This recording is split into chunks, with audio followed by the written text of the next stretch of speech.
Welcome back to another installment of West Virginia Smoking, Grilling, and Outdoors. Today we're going to do some deer jerky. I'm going to do it in a mesquite and hickory wood instead of apple. This time I'm looking for a more bold, robust, intense flavor. I want to get some earthiness from the mesquite and some sweet and savory from the hickory. Deer jerky, you want to have more intense flavors than what you do whenever you're doing a regular roast or doing some steaks with regular venison. I'm looking to knock this one out of the park, so stay tuned and learn how to do this right. The cut of meat we are using today comes from the hind quarter. As you can see, the striations of the muscle fibers run vertical. Some people call this cut the rectangle, some call it the brick. Some people call it the sirloin. It doesn't really matter what you call it. It is the prime piece of meat for jerky. Also makes great steaks, which right here I'm going to cut it into an 1.5 inch steak. That's going to be the width of your jerky. So you turn it on its side and you begin to cut your 3/8 of an inch to about 1/4 inch cuts, just using the tip of your knife. As you can see, this meat is a little bit floppy. It would have worked a little bit better if you use it just a bit slightly frozen. That way it cuts easier. You notice that I cut against the grain, and if you look, you can see which way the muscle fibers are running now, and this makes for about the best eating jerky experience that you can have. So we're going to go ahead and roll through all of these cuts.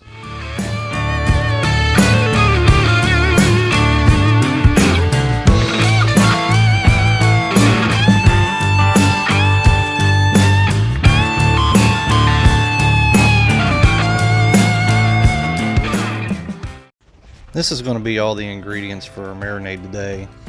I cannot stress enough how important it is to buy a better Worcestershire sauce and soy sauce because they are the base for this marinade. We start out by putting 2 cups of Worcestershire sauce into the bowl to form the base.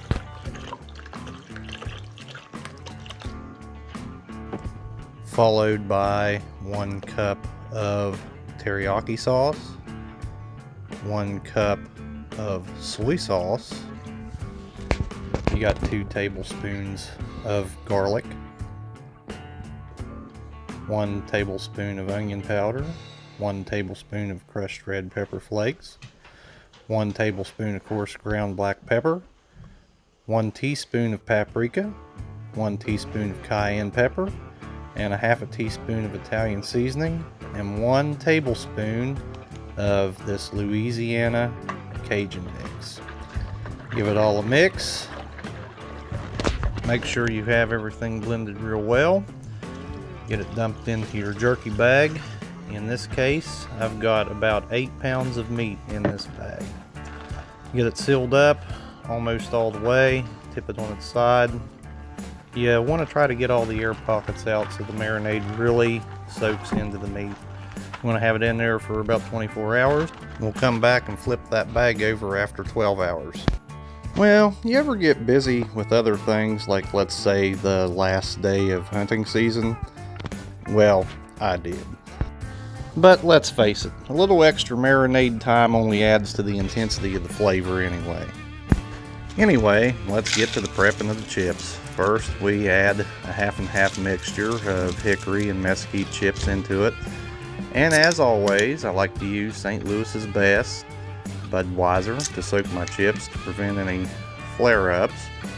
Plus, next I'm going to go ahead and add a little bit of the Crown Royal in there. I must note that not all this alcohol burns off, and I only use it for the essence of it. Give it a quick stir, get everything mixed up real nice, and then we start prepping the meat and the smoker. I get these disposable grill toppers because they're really inexpensive, plus they keep your jerky from falling through the grates. Speaking of St. Louis's Best, it never hurt to add just a little bit of that to you too before you get started smoking. Next, you proceed with putting the jerky onto the grilling racks. You want to leave enough space in between so the smoke is really able to go from one tray to another, and get all that good, earthy, bold, and intense flavor into the meat. Now we're going to go ahead and fill these trays up and get them into the smoker.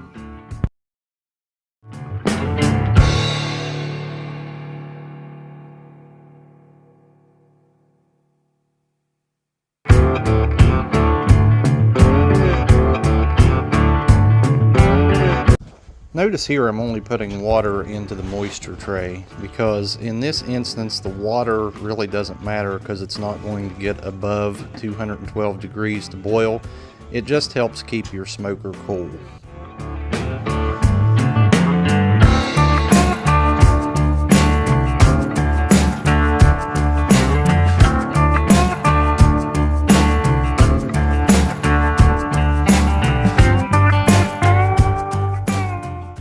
I put the meat in before lighting the smoker on this instance because I want every ounce of smoke into the meat. I also leave a gap here to keep the smoker cool.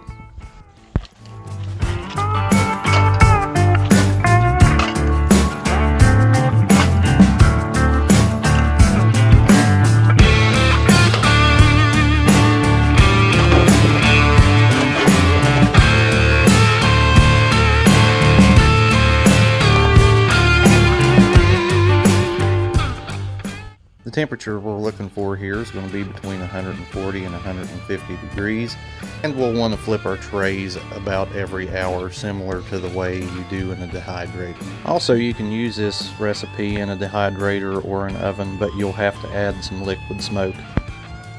Every hour that passes, you'll want to do it similar to a dehydrator like I previously stated, and you'll want to move the bottom rack all the way up to the top, and each tray one level down.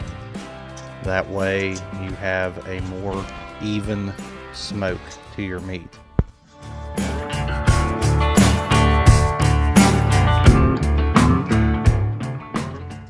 Each time you flip your racks, go ahead and add some more of those wood chips into it. That way you continue to get that good smoke flavor into your meat.